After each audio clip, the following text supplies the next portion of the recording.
Hi, Keelan. Welcome to Furniture Success Podcast. Hi, Amit. Thanks for having me. Great to be here. It's good to see you. And Keelan, can you tell us a little bit about your background, your father, yourself, and about your company, NextGen Workspace Solutions? Beautiful. Absolutely. Hello, listeners. My name is Keelan Freitag. I am the principal and founder of NextGen Workspace Solutions, a multi-line independent rep firm covering the New England territory. Started the company about 7 months ago, so very young firm. Originally, I came from a background of education. I was a teacher for roughly 9 years prior to COVID. I had my master's in education.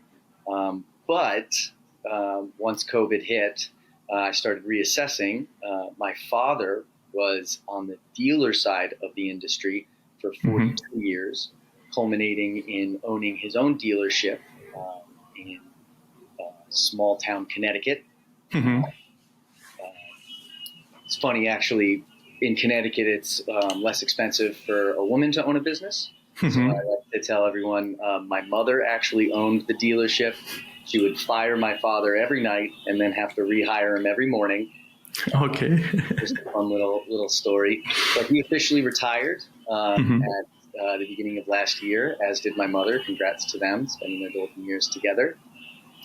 And as I started to look at opportunities in the private sector as opposed to going back to teaching, we started discussing becoming a dealer myself. And after doing several interviews and really kind of getting to know the industry better, I decided to go in the rep route. It's funny, growing up, my first job at 14 years old, I had to get special written permission from my parents to even be eligible to work at that age. It was actually with an installation group in southern Connecticut.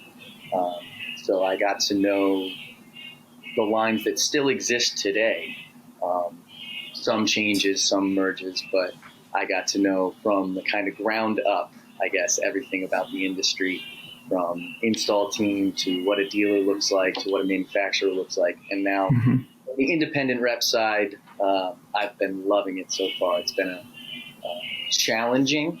I will not lie, it's been challenging, but rewarding, changing careers for me. So, And what sets NextGen Workspace Solutions apart from other commercial furniture providers in the market? Do you have any unique? Yeah, our go-to-market strategy is a little bit unique. We are, my father was a dinosaur, he likes to say. He literally did pen and paper. He did not utilize softwares, which is now kind of required in the industry. So I took that kind of old school dinosaur approach and then mixed it with my background in technology and with all of the amazing software products that are available now. And so NextGen has kind of combined those. NextGen, because I am literally the next generation, by the way. That's where the company name came from. But yeah, so just combining those two to go to market with a strategy of being one-on-one in person. So optimizing the use of different platforms, different technologies in order to grow the business and in order to really attack clients in multiple different facets in whatever way they are comfortable. And what are the biggest challenges in creating effective office spaces for companies and how do you address them? That's your job, right? Yeah. So as an independent rep, I represent manufacturers. In the last 7 months have built a line card of 6 very solid manufacturers. And so I connect them with the dealers in my area and in the territory that then will go and approach end users. So they find the projects, I find what I call my bullpen of dealers that really go and sell for them. And so one of the challenges in getting started up is creating authenticity in yourself by representing the best manufacturers available, which as a new member of the industry, can be kind of intimidating. There are a lot of manufacturers, there are a lot of competing manufacturers, and then there are a lot of industry giants that have, over the last 40 or so years, really worked out their kinks and are able to go to market and really dominate the market. So providing alternatives to those giants is part of what NextGen is about, especially when it comes to price points and cost-saving alternatives. So one of the giants, or one of the challenges, one of the main hurdles is approaching dealers with an alternative and having them give you the time of day. They've been set in their ways. They've got their go-to inventory. They've got their go-to people. It's now, how do I approach them and show them, qualify them an alternative to something they're kind of stuck in their ways about. And so it's been a lot of investigating. It's not really a hard sales pitch. It's more of investigating their needs, their current disputes or points of resistance, and trying to connect them with solutions that are easy switches for them. And you work with dealerships in New England for in-person lunch and learn events, right? And can you share some insights into the success of those events and how they are so impactful for your business? Sure. So when I first started off, I would essentially cold call and introduce myself, ask for their point person, and start to build relationships. I found that I would have very little success when it came to leaving voicemails and sending unanswered emails. In this day and age, if you show up, you cut through. And so after finding little success in doing it from a distance, I started just showing up and making good connections with concierges and receptionists, dropping my card off and trying to really create a route, I guess you could say. Monday I'm in Stamford, Connecticut, or I'm in Cranston, Rhode Island, or I'm in Portland, Maine, and really just getting out into the field.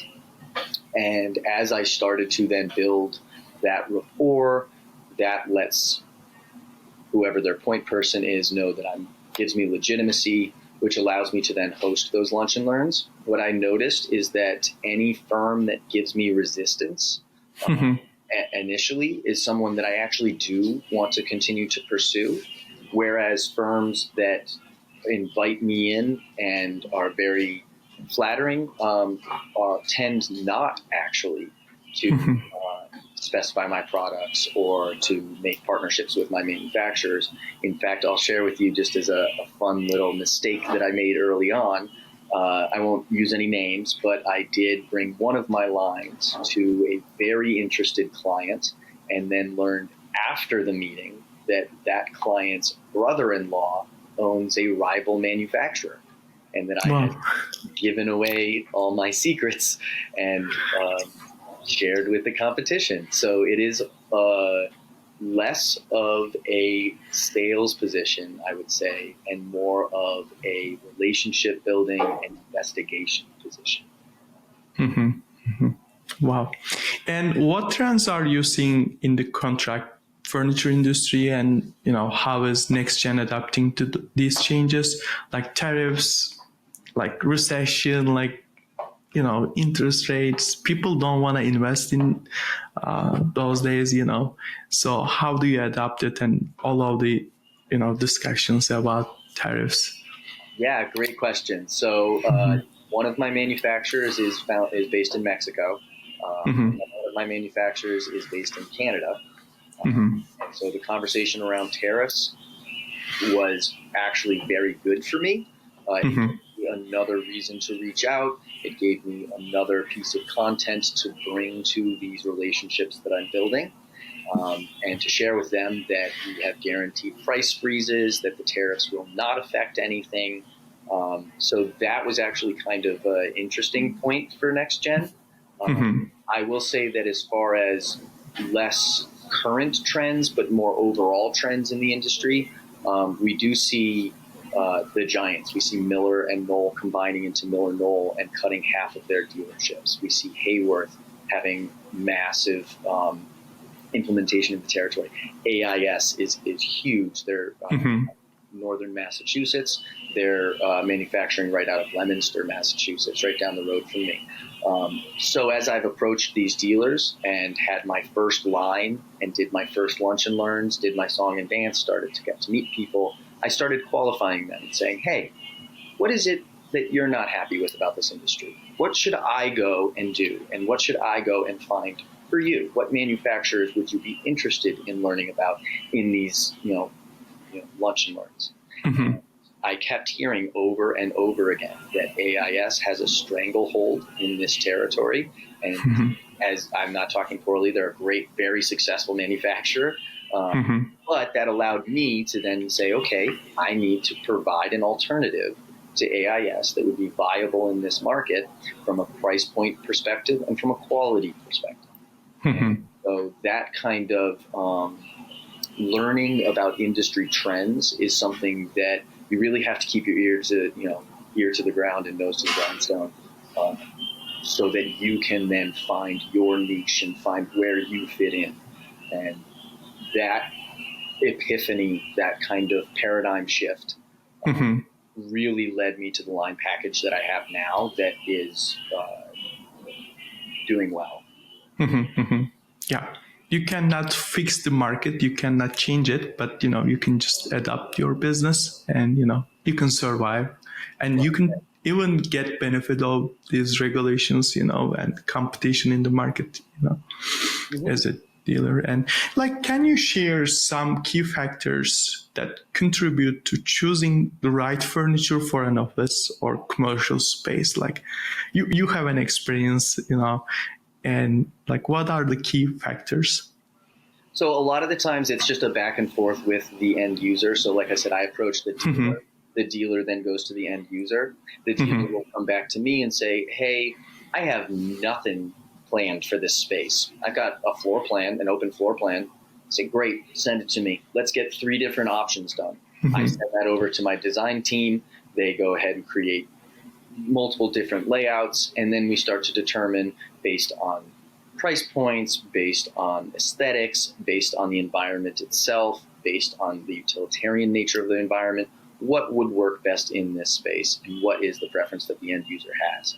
The dealer will then come back to me and say, oh, that conference table's legs are ugly, or that chair was too expensive, or whatever their preferences are. That then gives me an idea of, okay, we can go back to the drawing board, we can create revisions. This is exactly what they're looking for. So it's a lot of qualifying and it's less of pushing. When I first started, I was very adamant. My first manufacturer is a glass boards company, specifying glass boards. And I was very adamant about showing the wares and about providing this product.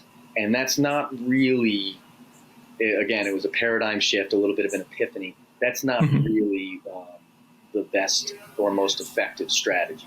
The most effective strategy is to qualify what they're seeing. What are your end users? Oh, you do a lot K through 12? Well, let's talk about what it looks like. Are we having inclusive classrooms? Are we having learning environments that are oriented based around dynamic groups or static groups? Yeah, homogeneous groups. There's a learning curve for each client, and it really is just getting to know the client's needs and getting to know what their end goal is, and then you can help provide them. It's more of like I like to say, I was a teacher. It is educating the end user as to, oh, this is what we're doing for that space. I've even said in several instances, I won't try to push things. If you have a K through 12 learning environment, I am not going to try to push glass boards onto you as a single kid breaks anything and now you've got a hazardous environment. So I'm more learning about what your needs are and then qualifying you to see if any of my manufacturers can help provide. And it's not so much as hitting everyone as it is finding the clients that are actually interested and will actually specify the furniture that's appropriate for the space.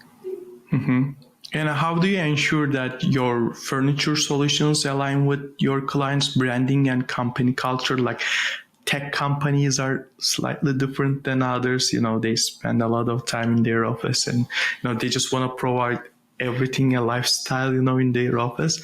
Like, how do you ensure that, your client's branding and company, Yes, culture? it has a lot to do based on the customization capabilities of a lot of these manufacturers.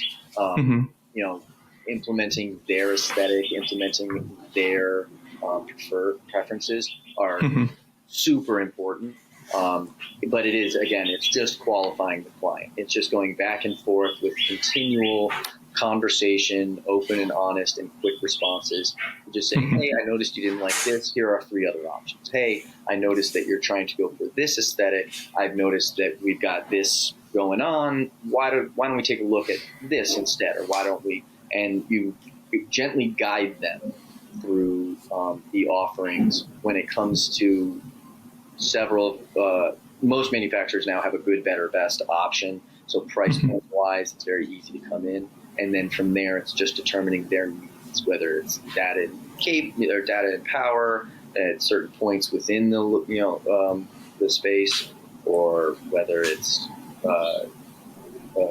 it depends on the needs of. I'll give you an example. One of my lines is a dynamic floor space.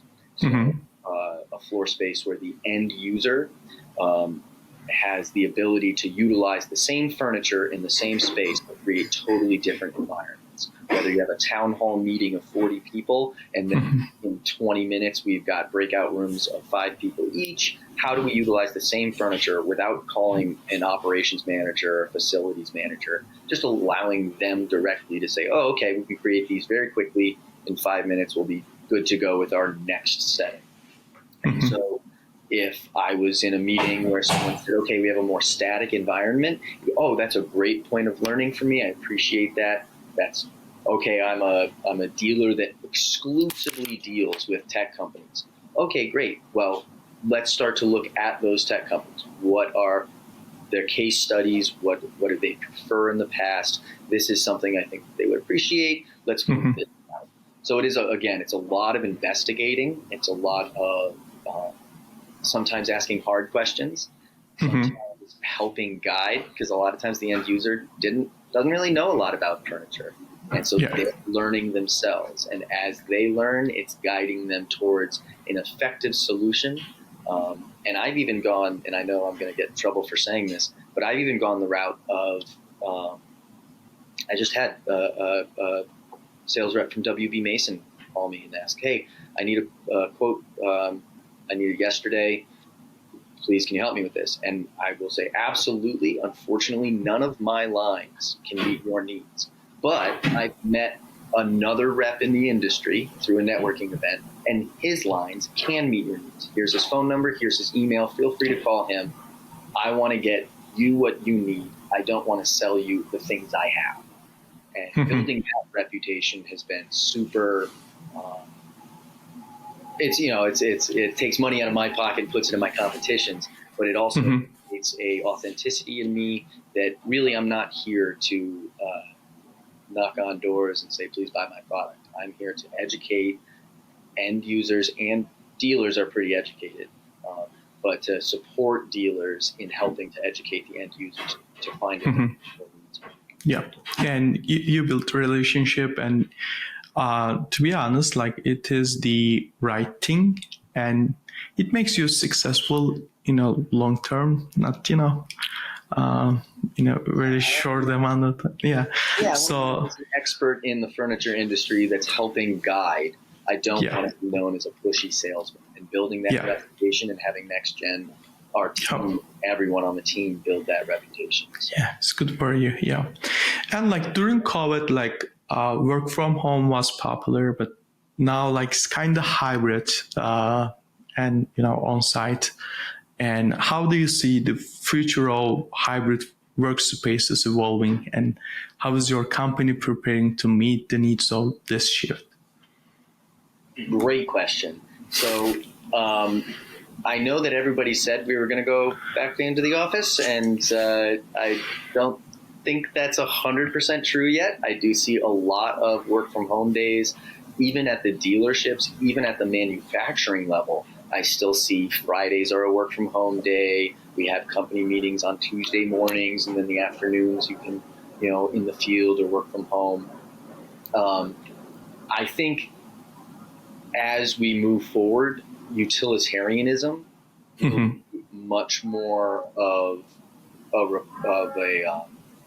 request than design aesthetic. I see beautiful designs from multiple manufacturers, Scandinavian designs, what have you, that are really cutting edge in the fashion world. But as we start to work from home, I think if you look now even at non-work from home situations, even if you look at higher education all of a sudden has a massive boom in esports, electronic sports, which is a whole other genre of, okay, we need monitors, monitor arms, we need certain sites. The solutions are much different than they are in a corporate setting. And so adopting to that and seeing what the market trends are, and I'm pretty sure that esports are getting more and more popular because people are home connecting via the internet. And especially the younger kids who are no longer in school now have Fortnite on their phone and they're connecting with each other. This then becomes a skill set that they have and they want to continue to develop, and providing them that space and just kind of keeping track of those market trends allows me to then approach manufacturers and say, hey, listen, I see a trend in this territory, would love to represent you. Let's start talking. Let's start the conversation.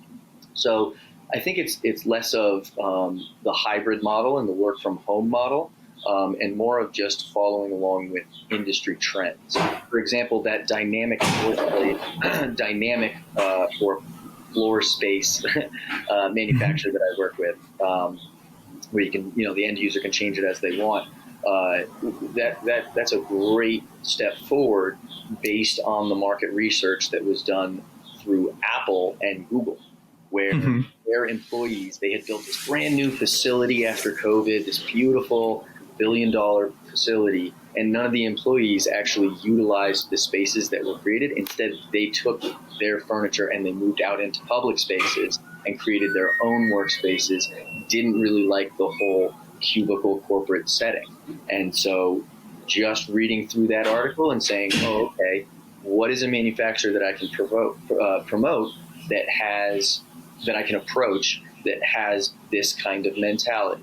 And that's how I then approached the manufacturer that I'm referring to. And yeah, the feedback is immense. You end up having designers say, oh, I've been looking for something that would, work better than just putting in, 30 workstations and boom, then we're done. Now, we've got this is a totally different offering that we can bring to the end user as an alternative option.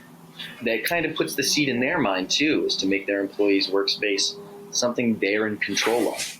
So, yeah, it's following trends and understanding the needs of the market is like 40%, I would say, of actually getting POs. Rather, again, it's not going and selling the wares you have and hoping somebody buys it. It's tracking trends, it's tracking the needs of the client, and helping the clients that have those needs and will utilize it. Like, what are some of the most innovative and exciting office furniture solutions you have seen, recently? Like, and how they are improving workspace, efficiency and maybe like employee well-being? Yeah, it's interesting. A lot of dealerships, for whatever reason, especially in the Boston area, are currently right now redoing their showrooms. I won't mention names, but I do see a lot of, I would say, messy showrooms or big showrooms with boxes and stuff. And as new product is kind of laid out and new trends are kind of made, I see a lot of ladder systems now. I see a lot of open floor plan systems. I see a lot of glass now. People are going for the high-end glass look, demountable glass walls rather than sheetrock. and I'm also and just essentially letting in the light. And then I'm also seeing a lot of trends towards ease of cleaning and ease for the janitorial services. So extrusions that are raised off the ground, data and wire that is lifted off the ground, raceways that become beltways, or what have you. And I think that's left over from COVID. I think that's left over from people saying, okay, we don't want group gatherings. We want to kind of have everybody be social distanced. But yeah, when it comes to ladder systems, I see full ladder systems now that are one-stop shops. This is where your coat goes. This is where your computer is. This is where your files are. This is your space right here, and you've got this nice space. And then I guess just popped into my head, another trend that I'm seeing is public versus private spaces. And what I mean by that is employees that long for a very quick and easy solution to tell those around them that they are in a meeting, they are in work mode, they are focused on a task, they cannot be bothered right now, and then opening up that space to be, okay, now I'm approachable, now please come, and product solutions that help employees. You know, I know the phone booth was very popular. That works at Raytheon. And she says that the phone booths are filled every day. Don't see a lot of phone booths in New England, but we do see a lot of partitions, a lot of movable partition systems, even fixed tabletop partition systems that allow for that same kind of, it's less of stepping into the phone booth and becoming Superman and more of utilizing what you have in front of you to announce to your coworkers your current status. And like you have an experience from your father, like he has 42-year experience, in the industry, but you started NextGen. It's very meaningful. And what advice would you give to someone looking to start their own commercial furniture business? Absolutely, great question. I have a lot of advice. I am, again, only 7 months into this, so this is just from someone with the perspective of starting off. The first thing you need is patience. It takes a while to build that pipeline.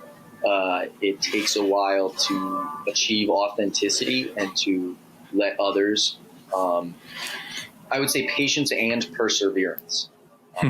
I still, to this day, get up every week, every Monday, and drive 2.5 hours to a dealer just to work out of their office, just to see and be seen, just to chit-chat and let them know I'm here and I mean business. I do that every week now. Patience and persistence. It took 4 months for me to get my first PO. So another thing that I would highly recommend is that if you're interested in any industry of starting your own business, you have to have a safety net. I am very lucky that I was an early investor in Bitcoin, very, very successful, and also had my teaching background where I had created a nice nest egg for myself that took the pressure off. If I didn't have that, I would have become quite desperate, and that then reflects onto your clientele. That's like, oh, this guy's, trying to push me stuff. He's not trying to educate me. And you want to avoid, I personally want to avoid that at all costs. So I would say, number one, patience and persistence must be ingrained in your being. Number two, a nice nest egg, something that you can draw from that allows for you the stability and lack of stress to really just focus on what's important. The money comes later. And then I would say the last thing is I have been lucky to have a good support network. My father and his experience in this industry, I literally did a lunch and learn last week where a gentleman said, Scott? And I said, no, I'm Keelan. He said, are you Scott's brother? I said, no, I'm Scott's son. And he went, oh, I'm old. And then he had worked with my dad 30 years ago or something. Wow. I ended up then following up with him and saying, hey, my dad wanted you to have this. And it was a little grommet. from an old Hayworth system that they had spent a night in hell putting 30,000 grommets because the manufacturer had sent them separately and they wanted the end user to be smitten by the next morning. So they had that fun memory. And But you started with cold calling, right? Oh, 100%. I started with calling and introducing myself. I have been yelled at and run out of firms. And as you can probably tell, I'm not a very aggressive person. I'm a very charming young guy. And it was a little bit of a stress moment to be yelled at. I will say, though, I'll give you a great example. I contacted a firm and was interrupted in the middle of my introduction. What are you selling? What is it you're selling? Just tell me. And now I get all flustered and, I'm not really selling. I'm more educating about, actually at this time I was still very green. So I was like, I got glass boards and glass and K-12 and, we're not interested. Don't call back. Hangs up. A week later, I call back. Hey, I think we got off on the wrong foot. Just wanted to reintroduce myself. My name's Keelan. I'm with NextGen. I do my whole little spiel with them. Next thing you know, they're one of my best dealers. They're one of the clients that I pick up the phone every time they call. I've hosted multiple lunch and learns. I have a pizza party with them coming up. They have multiple projects in the works with me right now. I'm in meetings with them all the time. So it is, I guess I should go back to the things I would recommend for anybody wanting to join or entrepreneur in any way, is you got to have thick skin. You got to be able to just say, you know what, some people have rough days, or I'm a classic overthinker. So if a week goes by and I haven't gotten a response to the email, they must not, want to do no, just put that all out of your head. Every day is a brand new day to face the challenge and to reconnect or to continue the conversation. So you gotta have a sense of positivity about you and optimism, and not really let the little things bother you. It's that persistence. So starting off with cold calling was a little intimidating, especially coming from the comfortable cage of teaching, where I know what my paycheck's going to be every week. I've got my nest egg. I'm, set. I'm just going to do this for the next 35 years and then retire and play golf. But this is a little bit more. I channel my inner lion. You got to go out there. You got to hunt. And if a gazelle gets away, that doesn't mean that gazelle's gone forever. You just got to find a better way to reapproach it. Yeah, I feel you. And the cold calling is the toughest, and it may devastate your self-confidence, if you are not ready for that. So, but everybody should know that it's not personal. They don't know you yet. So don't take it personal. Just, do your best and, practice it, and it will help a lot. If you are not ready for that, maybe industry events, talking face to face, they're not gonna be rude to you. So it could be a good start. But if you are ready for the challenge, then do it, because it is the easiest. You can call 200 numbers in 2 hours, and you may get 3 to 5 positive responses, and you can start from there. Sorry to interrupt you. Just to hone in on that point, I will say that when it comes to cold calling, that was much less effective for me than industry events. I am now on the board for the Providence City Center through the IIDA, through IDA, the International Interior Design Association, and literally just showed up to one of their events and was noticed there's a lot of interior designers. These are the type of people that would expect my product. I should go and introduce myself. And it turned out at that meeting, at that what they called a mixer, where it was just drinks and nice food and presentation, and then go off and meet people, I ended up bumping into I would say 6 people that I had cold called and received nothing back from. And in approaching them, I was able, oh, hey, you're this person from this firm. Oh, my goodness, I just left you a voicemail last week. I'm so sorry to have annoyed you so much, and I don't mean to harass at all. I just wanted to reach out and introduce myself. It's great to see you. Oh, yeah, I got your email. I have it in the back of my head, but to be honest, I get a ton of emails all day long. It's great to see you. And then that gets you another step forward. So it is, I would say it's a combination of both. The cold calling gets my name out there. It gets me in their inbox, and then the follow through with the in person is then what gets me the authenticity. Yeah, definitely. And tell us about particularly memorable or challenging project you have worked on, or it could be a story from your father maybe, and what you learned from it. So I will say I got very excited from my first project. And I won't speak on specifics because it's still not wrapped, but let's just say there was a lot of back and forth in what I initially had thought would have been, here's the spec sheet, here's the quote, let me know how we compare, let me know where we need to be. And that's part of where that paradigm shift I was talking about, rather than here's what I have, please buy it, to, let's educate the end user as to why they would want to go this route or why they wouldn't want to go this route. And 6 revisions, I think, to the floor plan, back and forth and back and forth. And what's memorable to me is I was so excited to be involved and to have a solid lead on a first project. I actually sent out thank you cards before the second revision was requested. So I had thought, revision 1, or not even revision 1. This is the quote. This is what we're specifying. This is cool. We're good. Let me send out those thank you cards so that people, and then they get the thank you card, but then they come back to me and it's still a month now of conversation that has to go on before a PO is placed. And I've already said thank you for placing the PO. So there's a lot of those kind of moments where I have to kind of go back and be like, hey, I'm sorry. I'm learning, please, excuse my excitedness, but I would say that was a pretty memorable kind of mistake on my part. I ended up sending a follow-up thank you that said, thank you for accepting my thank you card too early. Looks out of it, and you can have fun with it.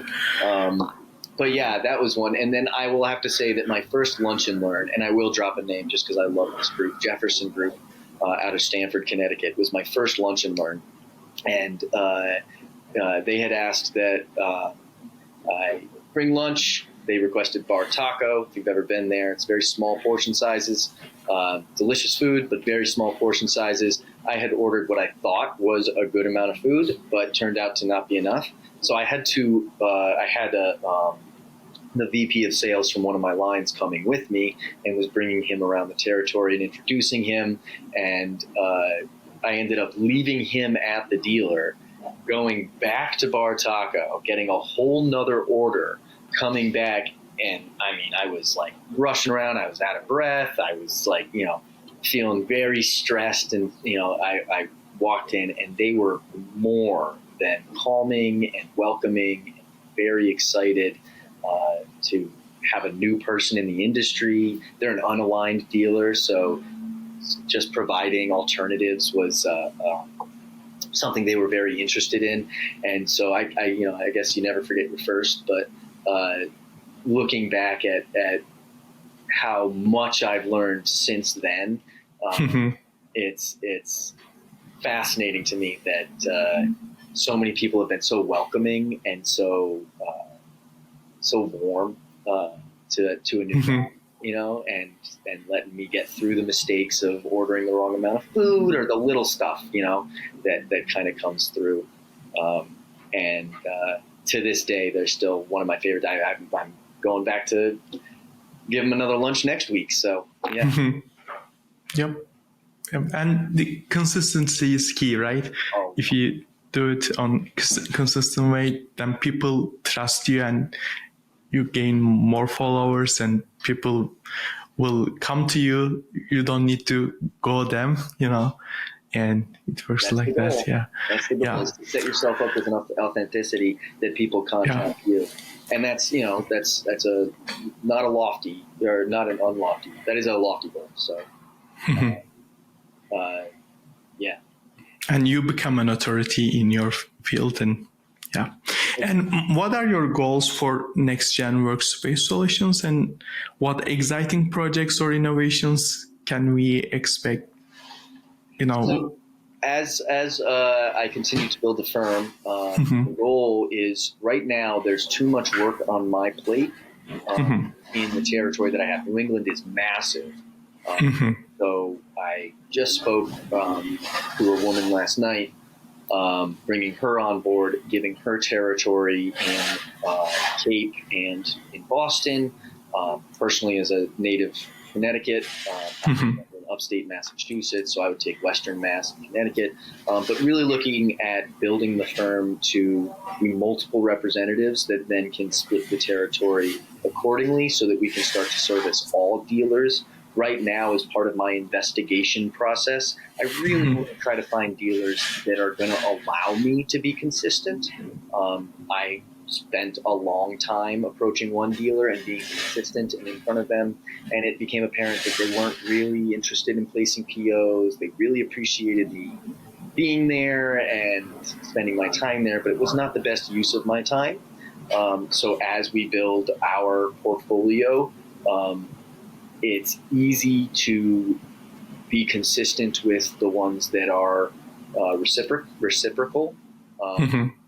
At NextGen's goal is to take over New England, is to kind of create these alternatives that we're bringing to the industry giants. They will be giants in New England. Once we start to really build traction, it's going to be, my goal right now is that by 2028, we grow to a team of 7 that can divide the territory accordingly, and really start to get the pipelines built with more than just those that are reciprocal, but really with providing everyone the alternatives. So.